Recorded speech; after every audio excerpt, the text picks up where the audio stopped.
Hello and welcome back to the Mayor's Update. It's great to be back. What a beautiful sunny day. Now it's August. Where's my summer going? We're really happy tonight to have Chief Roskamp from the St.Thomas Police Services with us. We've been working since the change of command and you became the chief to have you on. And we know that there's a lot of questions out there, so we'll ask the folks at home. If you have questions, get them in early, and then we'll determine whether we need to have the chief back again soon. But we'll start with one visit and really try and spend as much of the half hour as we can asking the chief some questions. So, Chief, first off, let's just start. Tell the people at home who don't know you at all a little bit about kind of who you are and, Sure. and how you got here. Sure. Well, thanks for having me tonight, Grayden and Mayor. I'm honored to have been selected to lead the police service into the future. I've been in the city for 25, almost 26 years with the St. Thomas Police Service, worked my way through the ranks, and that culminated to May 16th, where I was appointed as the Chief of Police. The capabilities of our police service are something to be very proud of. We have men and women who are well trained and well equipped to and passionate about supporting their community, and so it's a good time to become the chief. I take over from Chief Harridge, who is a remarkable leader in our community. We treat everybody, and we want every interaction to be an opportunity to improve that trust and that confidence that our community has in us. We have a very supportive board that you're a part of, Mayor, that's well informed and well positioned, that has an understanding that's advanced in what the needs of the community are in terms of policing needs. So I look forward to talking about that. Well, and sorry, not even the what the community needs, but we've actually spent some good time over the last couple of years really modernizing the equipment in the force too. Whether it's body worn cameras, long before any other community around us, and different ways of our new special officers, special constables downtown, where other communities are now starting to really look at it. So we're kind of on the forefront. People are coming to see what's happening in St. Thomas. They are. So throughout the province, I can tell you our reputation as a mid-sized police service is one to be rivaled. We do have the body-worn cameras. We were an early adopter of that technology. With that camera came a new de-escalation technique tool, a conducted energy weapon. The Taser 7 is what we now carry for our officers, which is a game changer when it comes to those critical incidents with the use of force. We have the special constable team in our downtown core now, with an office based out of 584 Talbot Street. We're working on getting that team up to 6 special constables, and what that does is that puts police officers back to the core functions of policing and away from those social and health related issues that have manifested in communities throughout Canada. St. Thomas is not immune to those issues, and those issues have pulled policing in the last several years away from core functions. And we need to find a way. All of us in Ontario, police leaders, need to find a way to reimagine what we do with our dollars. And sometimes that means not an increase in staff, but sometimes that may mean to adjust budget in a way that accounts for the vibrancy of a community and the growth of a community. But our service is well positioned, again, by the governance of our board, to put our officers in a place of safety in order to provide that safety to the community. Well, great. And we have, first of all, we have a trivia question that has to do with police. So let's get there so we get some answers in. How many police officers are on the St. Thomas Professional Police Service Force? So you want to take a pick. The chief is right here to tell us what the answer is. But Chief, we also have done some other modern things to policing, whether it's cameras in our downtown or cameras elsewhere in the community, to also aid us in and I'm not sure that catches criminals, but it sure catches us at the wrongdoing point. So we can go back and look at the camera and And I'm sure you'll tell us what that means when somebody goes before a judge and there's actually a piece of film showing them doing something wrong. No question. So we have 10 cameras in our city, which again we were one of the first communities that had those cameras in place, thanks in support of our community, our city council, and a number of other partners in the community. Those 10 cameras are along the core. They are in the industrial area. They do solve crime. Yes. And they are also a deterrent. The expectation and hope is that they are a deterrent to crime. When those would-be offenders see those cameras, they may think twice about committing a crime in our downtown core and in industrial areas. And our plan is to increase the locations of those cameras from 10, and it could be any number. So, individuals that may choose a life of crime may want to think twice. By the way, you're on camera. Yes. And some communities have other businesses or homes that will tie their cameras into the police system. Are we doing that in St. Thomas? We're not. What we have is a system where we welcome individuals who have home security systems, CCTV cameras, to notify us. We put them on a list for our officers to be able to have readily available in case a crime occurs in a neighborhood. We can quickly go to this list and see that there are cameras at these addresses, and we then quickly respond, get the footage before it's erased or recorded over, and it helps. It's best evidence and helps us to solve crime. Absolutely. And the St. Thomas Police Force actually is very diverse. Like, you have a lot of different departments there. People might not even know that we have like a forensics department.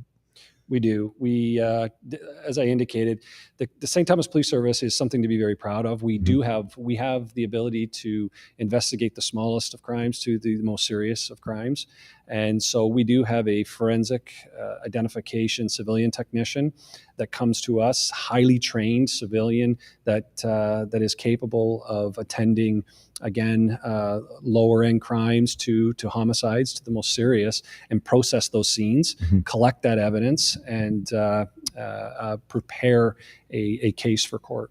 And I know, Mayor, you were talking about going into the statistics over the past several years in terms of crime. Yeah, we recently released some data on crime severity in the last 2 years in our community, and the amount of crime really from a statistical point of view.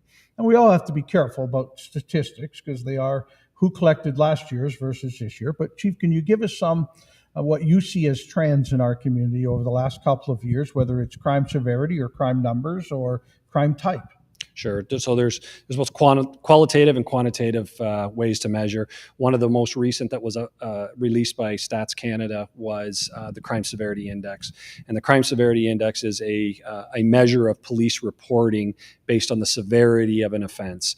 And crimes and offenses are weighted based on a judge's sentence handed down in any jurisdiction, and they're scored. And I can tell you the severity of crime is slightly upticking in our community for both violent and non-violent offenses. You are right. We want to be careful about exactly what that means. But there are upticks, and I can tell you, with a vibrant and growing community comes uncertainty and change, and this is part of it. So we have to look at how we reimagine and apply our resources, whether that is in new ways. We apply, like the special constable team, that puts police officers back to core functions in a different way. And yes, sometimes it involves increasing budget. Sometimes it does not. But we have to look at all of that and what is going to work and what the community is willing to accept. We have to make sure our officers are safe and our community is safe, and both deserve to be safe. And we have to watch carefully as a police leader. I need to watch these. The crime severity index, not only of St. Thomas, but of our surrounding jurisdictions, including London. And I've got a handle on exactly where they are, and we are, and our comparator. We share a population base. We do. And if one goes up, the other suffers, or Right. or one goes down, the other gets the reward of that too. Right. So we have to watch all the way around us. We do. Correct. Chief, we've had some serious incidences of police being killed in the line of duty in the last couple of years, or really the last 6 to 8 months, more often than not, across our country. Now, that comes into policing. There are people that came into policing not for that, right? And so we have to really watch the morale and the ability of our officers to first of all stay safe, and second, deal with some of their comrades having this type of a issue. Policing has changed tremendously in my career in the last 26 years. In the last year, the deaths and the murders of 10 police officers has changed the collective heart of policing everywhere. Mm-hmm. And so we need to look at that. I need to look at that internally. If we're healthy on the inside, we'll be healthy on the outside to deliver those services. It's about building up resiliency. The board has been amazing in ensuring that our officers have the tools and resources so that they can take care of themselves and their health, so that they can serve the community well and healthy. But you're right, times have changed, and it starts to take a toll when police officers are asked to be all things for all people. Right. And we have to look at that and decide, what can we offload? What right. pressures can we offload to our community partners who need to be staffed and funded to take these social and health-related issues? So the real business of policing gets done by police officers. Yeah. Well, we'll talk a little bit about that, because mental health and some of the MOST team and some of the other things we've done in this community have added to our police services in a good way. But one of the other things that I know you and I have spent a great deal of time on in the last year is talking to the courts and talking about the courts. Crime is happening, and yet certainly to use the phrase on the street, the catch and release situation that's out there, I know also weighs on our officers in a certain way too. They will always do their job. They'll catch the person they need to. If a crime has been committed, they'll do it. But to see someone released almost before the paperwork is completed on some crime that you and I in the 25 years ago would have said, okay, I know where this guy needs to sit tonight. And tell us some of the work we've done with even with the courts to just ask for a little more support. Sure. Well, you're right. Bill C-75 that came into play in 2019, in my respectful opinion, has created somewhat less safe communities, in that accused individuals it's turned into all accused individuals seem to be released at the earliest opportunity with the least onerous conditions. And I know that's kind of what the bill said. It did. We're going to take everybody and release them if at all possible, and without conditions if at all possible. Right. It was meant for a certain demographic of people, and I understand that. But this piece of legislation really did create a problem, and it's a cycle of catch and release, as it's coined, and those individuals. And I can tell you, I believe strongly in personal accountability and taking responsibility for one's actions. And these individuals know, quite honestly, that there's really not much accountability. Right. And when they commit a crime, they know they'll be out the very next morning or within the hour. And that's what the reality is. And I'm here to tell the community that is the reality. And until that bill is changed, we'll catch you still. I mean, we will, but we won't stop. We will never stop. We will continue to do what we're asked to do and enforce the law. Those core functions of policing, our officers will never stop that. But it does become frustrating. So how does that get changed? So the federal government has proposed an amendment to that Bill C-75, and that was tabled in the spring. Mayor, you might help me out here. It has not, and I believe our MP Karen Vecchio has advised that it just has not made it where it needs to go, and that might not happen at all until the fall, at best, to overturn or amend or adjust the. Well, and now we have a new Solicitor General or Attorney General who has to move that piece of legislation forward. Right. So as they learn their new job, it will be held a bit up. But it's not only I get that's part of the cause, but we have and I think Grayden asked this question before we went on air. Do we have a group of uber criminals in our community, people who are committing a great deal of the crime, or is this a pretty spread out situation? No, it is. I mean, there are individuals that try crime for the first time, Right. but the majority of what we're talking about, those prolific offenders, are repeat recidivists who commit crime continuously. And they are there are no pathways at this moment that are really catching on that are mandatory to ensure their rehabilitation and a life away from crime and a life away from drugs. It's a constant return to street life and drug abuse. And the cost of that drug abuse is to our taxpayers and to those who live in this community. Well, and we see from the court reports, somebody there with a fairly serious crime usually, and that's why they were originally there, but 5 times released or 5 times didn't show up for court, just on their own, as you say, personal responsibility wasn't taken.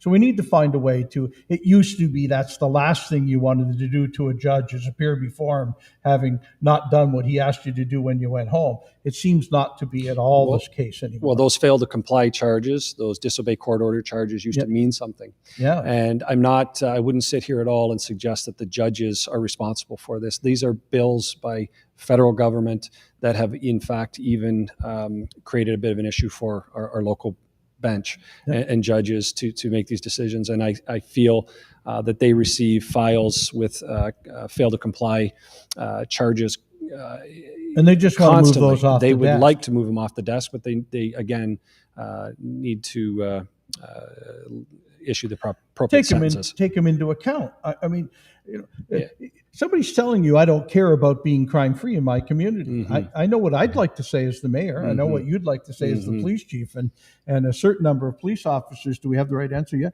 Certain number of police officers in our community would Very also close. like to say, Right. we've done the hard work of finding the guy who did the wrong thing. Right. And now, if he wants to change his ways after one time, that's fantastic. We really would. But when somebody commits 8 to 10 crimes, we have a pretty good feeling that this is what they've taken on as their occupation now, and we need to deal with it. Correct. So I'd like to say, like, in terms of our community, and we have an increase, it appears to be an increasing crime rate. What are some of the things that we can do as a community to help alleviate some of the pressure on the police service so that people won't end up into a life of crime or committing offenses? What would you say that what can we do to help our community resist this?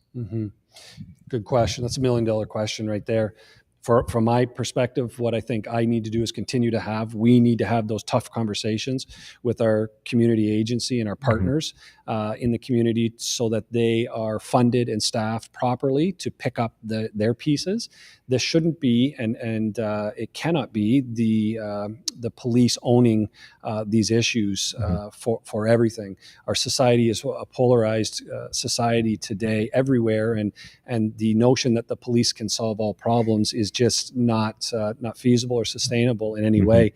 So you ask about what we can do. All of our community partners need to break down those silos, work together collaboratively. Don't work in silos and collaborate a lot more to a common effort. And look, it still is a good community, and it always has been. This is a great effort. If you see wrongdoing, please report it. I mean, you can't. It's just happening now, and we see that on some of our social media friends, right? Well, it's just going to happen. No, we still want you to follow the methods that have always been there that help our police do the solving. We would welcome those calls. I encourage our community to call anytime a crime is committed. On top of that, we have added mental health and addictions as two of the major things that are happening in our community that we all have to work together. And I know, Chief, you and I have worked on many committees together and many community groups together to say, let's separate where we can away from the police services. We don't need the police services answering a call for a mental health issue. If we can at all stop it. We sure want the person who is reporting to that call to be safe. So often they're accompanied by police, but using our MOST team or our street effects teams and the different groups through Canadian Mental Health and Addictions Ontario and our own housing people, collectively, we have been working together. Oftentimes there's a large group that shows up, whether it's a a housing issue with an encampment or something, and we'll talk a bit about that in a minute. But we have to let the people who are also funded to do things like healthcare, like mental health, to do that well in our stead, so that our police officers can go about the solving of crimes. Look, if there is an issue at a house, we want the police there too. But if it's simply a mental health call or the like, then we would love that to be handled by something in healthcare. You're right. I totally agree with you. The special constable team is designed. We hired individuals that have a undergraduate degree in social justice. We have a nurse, just a different type of candidate. That is, and they're in a de-escalated uniform. They do not have a firearm. We know that there is ample evidence to suggest that we need the marginalized community, the vulnerable. The presence of a police officer might escalate the incident, and so we're removing that presence when possible. Right. And putting a special constable to that incident with the MOST team, with the number of host agencies, right, where we can pull the police officer back. And these new innovative ideas are what the future is.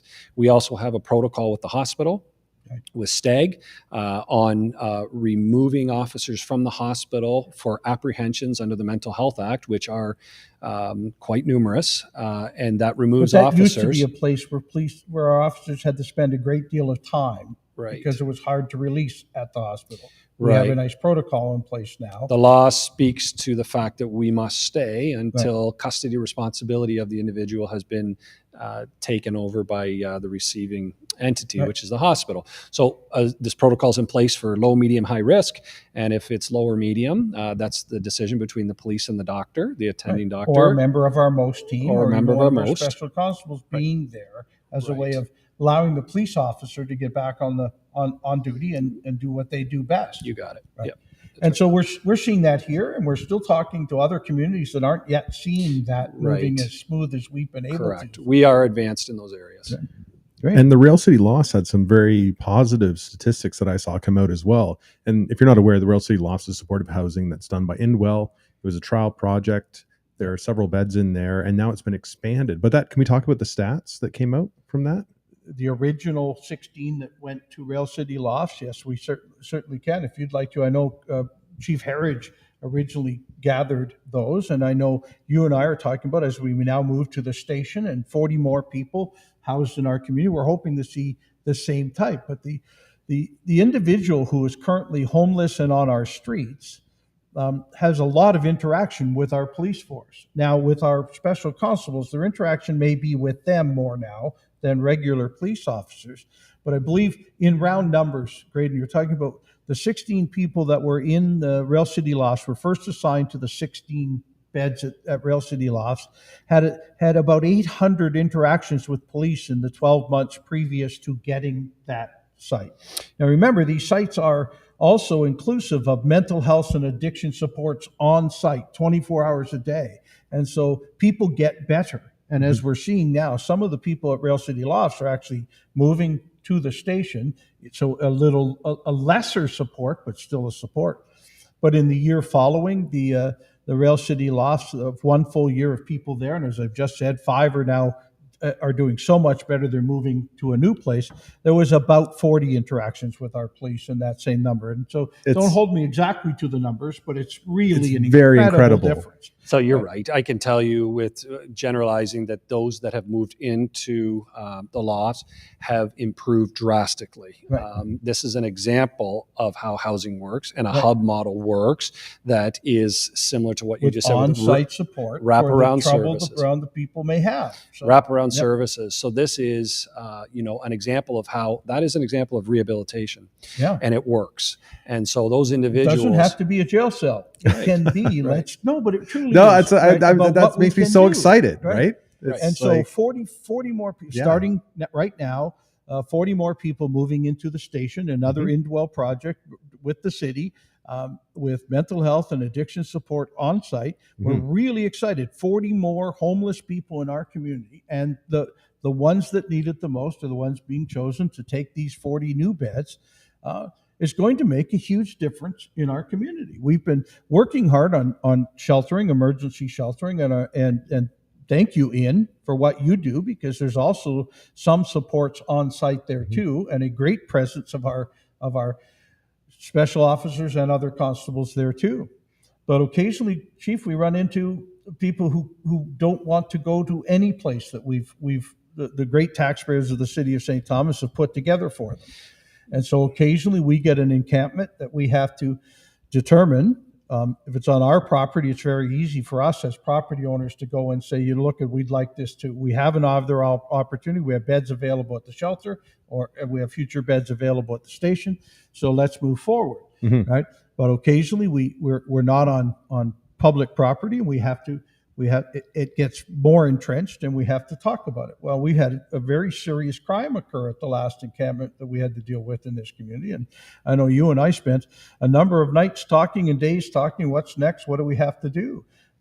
Your thoughts on our sort of protocol or outlook of how to deal with that type of housing? Sure. So it's a complex matter. Yep. And the city has it well in hand, I will say. There is a community collaborative effort amongst the police, other agencies in the community that work to ensure that individuals have the resources and are placed into the resources that we have available. The encampment that developed over a period of time in our city recently, I will say, became very unsafe and very dangerous. And, there was a serious assault at this encampment. And this was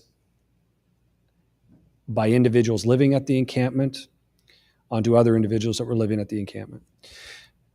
These encampments and the thought or the notion that these encampments are unsafe, and the Victor Drive encampment was an example of a safe encampment, I just cannot agree with Not at with all. what occurred there. Yeah. We have evidence of an accumulation of stolen property at these encampments. We have evidence of open drug use. We have evidence of sexual assaults and human trafficking. And so these encampments are just not a safe place. And the city has resources in place for emergent situations or longer term, and those have to come to fruition. And we need to use those and see those through before we have those talks about permanent encampments like some other communities. We are not other communities. We are St. Thomas. And we're a bit ahead on housing, and that's what's causing us to be able to deal in this fashion. We have beds at our shelter. And we have now, with the opening of the Rail City Lofts and the station, a great number of beds. We're not there yet, but we're sure farther ahead than most communities. Right. I do want to say that there are some in the community that may suggest that there should be no expectations placed on individuals suffering from homelessness or substance use disorders. And I just don't agree with that logic. That type of, there should be expectations placed on individuals in rehabilitation, or there's a relapse and this perpetual turn back to street life or homelessness or drug abuse. And so there has to be expectations placed on individuals. That encampment specifically, and I have said this in the past, there was zero opportunity for any of those individuals to move out of that encampment in any positive way, or that encampment did not offer them any positive opportunities. And the city had all the options available. It's just daily visits to that encampment to offer some of what was available to each of the people there. And even in spite of that, there were rumors that I heard going around that the city wasn't offering beds or spaces for any of those people there. It was daily. It was daily offers of supports. Right. I can't go back to the shelter. I don't want to go there. I want to camp, and I want you to supply me with tents and water. And the 45,000 taxpayers in the city of St. Thomas were already supplying with future housing, whether it's the Indwell projects we're currently doing or the shelter, the emergency shelter itself. I'm sorry, we can't invest in a third method of just encampments if we don't need to. We'd rather keep our housing strategy moving forward of a permanent housing solution. Right. I've also heard concerns about safety for emergency calls for people that are called to encampments if they're not feeling that they're going to be in a safe place when they get there. which is a concern for me because then they may not feel comfortable going, but they have to go based on their duty. Do you mean first responders? First responders, yeah. 100%. Absolutely. Absolutely. That's always the concern. We will always respond. Let's not forget the silent victim in all of this, in the community that lives around that encampment, that don't deserve that in their neighborhood.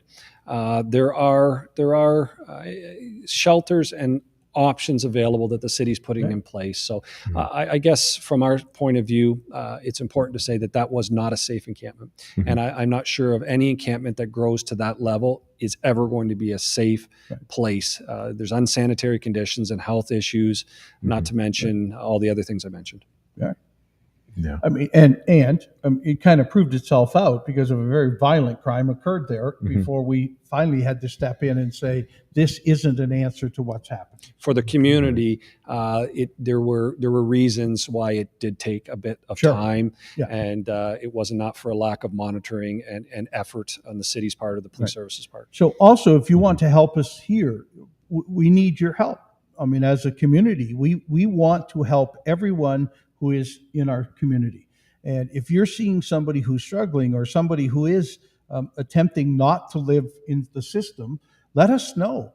The first visits are from our street teams, our special officers, the most team, to offer them, please come. We have support for you. We have a place for you to sleep tonight rather than where you are. So please let us know about encampments if you see them. It's really our job to also take a look and make sure that the city is safe for every one of its citizens, including those that are without housing at the moment. Correct. And I think it's important for me to mention here that I do not believe, nor does anybody in the police service believe, and I don't think either of you would believe, that anybody suffering from homelessness or substance use disorder or mental health deserves to be in jail. No, that's not it at all. It's just they should not be in an encampment. They should be cared for properly with the proper resources and wraparound services that the city is providing. And we've talked about that before, whether it's at the inn where they have a path to housing, they have a path and many to getting addiction supports, like any of that.